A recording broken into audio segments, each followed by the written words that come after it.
for one, am grateful, Mrs. Bush, that they are finally bringing civilization to this savage land. I could not agree with you more, my dear. My daddy settled this land, and I know he'll be looking down on us, pleased at how we help the natives. Yes, they've lost their land, but they've gained access to heaven.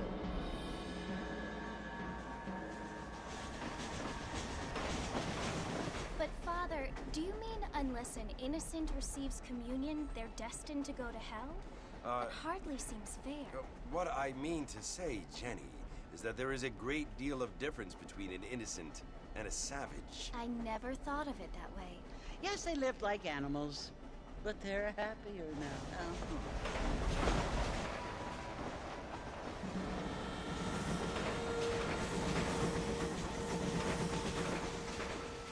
Not only do people now have motor cars, Father, but I heard that pretty soon we will be able to fly. No, only angels can fly, Jenny.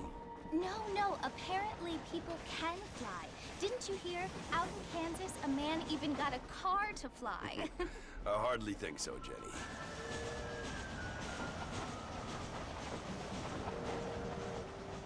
Apparently, Mr. Johns wants to run for governor, which is why he's so concerned with cleaning up the state. Nate Johns. Yes. His family is nothing but hillbilly trash that came here after the war. I don't want to be judgmental, but this state should not be ruled by such a disgusting family.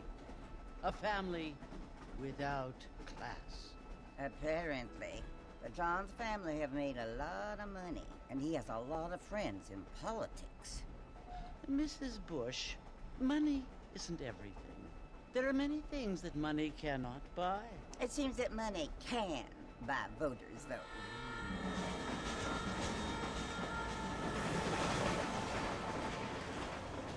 What you must remember, my dear, is that we have been brought here to spread the word.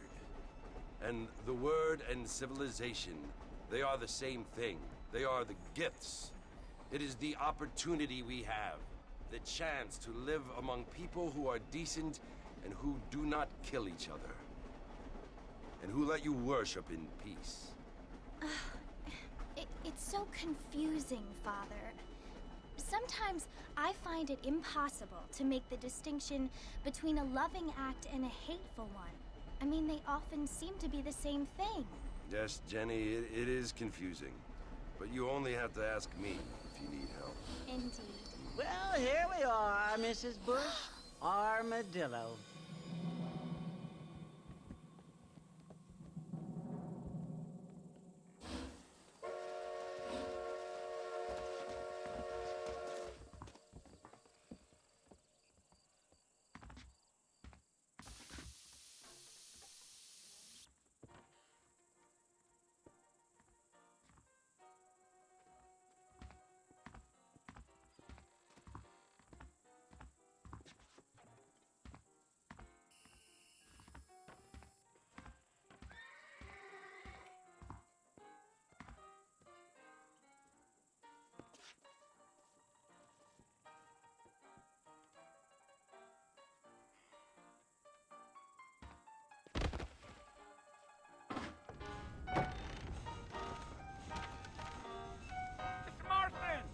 Mr. Marston, over here!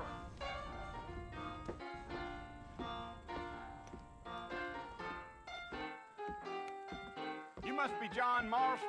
Sometimes. I'm Jake. Your friends from Blackwater hired me to guide you. They ain't my friends, but pleased to meet you, Jake. I got the horses saddled up and ready out front.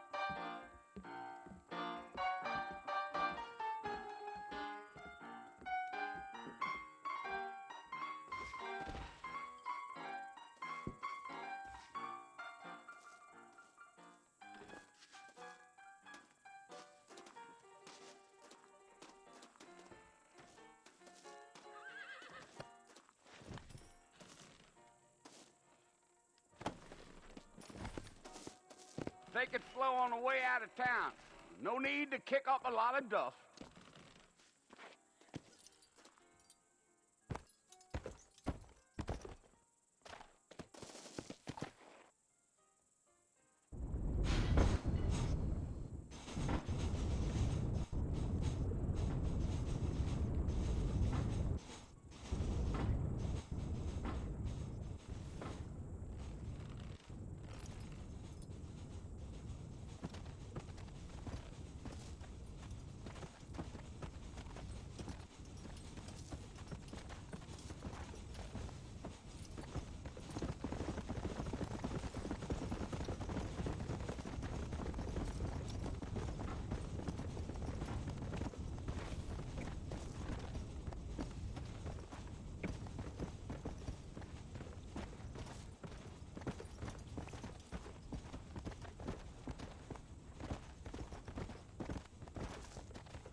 Damn coyotes!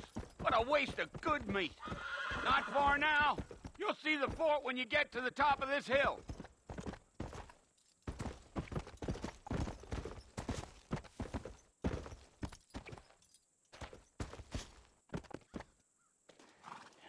Listen, mister. This here is what's left of Fort Mercer. Some gang rode in and took the place over. So I understand. This is where we part ways, friend. You have yourself a good time.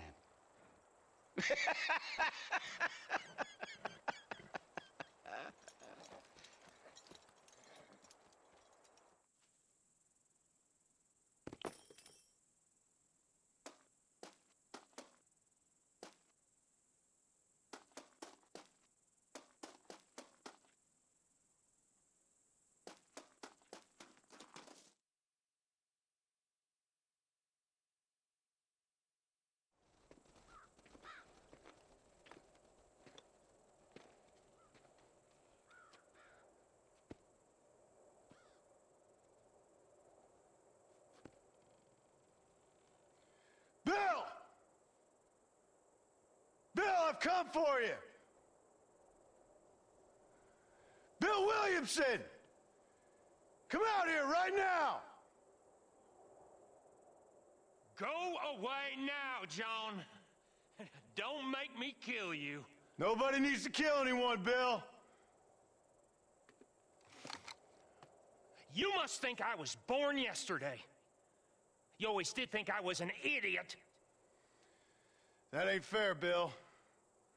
You were as my brother. I've come to try to save you. Oh. Do I look like I need saving? Bill, please. They want to kill us all. I can help you. Well, you never tried to save me before. You only seemed to save yourself. Bill, I implore you think about this. You implore me? You implore me. You always were one for fancy words. Oh. Well, things are different now, John. Now I'm in charge. No more Dutch. And no more you. Implores. I implores you to go back and tell them to send someone just a little bit more impressive next time. Well? Oh. Poor John.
Well, you're alive. So it would seem. So, how do you feel? I don't know the polite word for it. I do. Stupid is the word we use around here. What were you doing? I was doing something stupid. Well, you'll be okay. Once you didn't die, the doctor said you'd be fine. He got the bullets out a couple days ago. Good. It cost us $15. I'm sorry, madam. Should have left me there to die. Did you want to die? I mean, was that it? Was that why you went straight out to Fort Mercer and picked a fight with the worst bandit in the county? To die, Mr. Mr. Marston. John Marston. Bonnie McFarlane. Miss Bonnie McFarlane. Well, you may be right, Miss McFarlane. I don't know. So what were you doing? I was trying to give Mr. Williamson a chance. For old time's sake. You know Bill Williamson? Knew him. Long time ago. Well, what was he like? Dumb. Just like you. Thank you, miss. See my hat? I have. And, what will you do now? Now I'm gonna take my time and go after him the less kind way. Well, that sounds very fun, Mr. Marston. Quite heroic, just like in those penny dreadfuls my brother used to read. Meanwhile, if you'll excuse me, I've got a ranch to run. Of course, if you're feeling better, why not take a ride with me later? Help me patrol the perimeter. You can earn back some of that money we wasted on doctor's bills. Of course. And thank you for saving my life, I mean. Next time, Mr. Marston, I strongly recommend you don't try to lose it quite so earnestly. I'll bear that in mind.